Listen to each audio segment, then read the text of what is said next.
كلا بل تحبون العاجلة وتذرون الآخرة وجوه يومئذ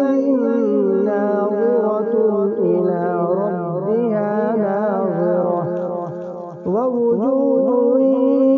يومئذ باسرة تظن أن يفعل بها فاقرة كلا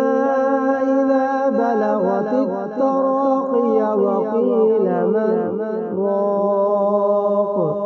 وظن أنه الفراق والتفت الساق بالساق إلى ربك يومئذ المساق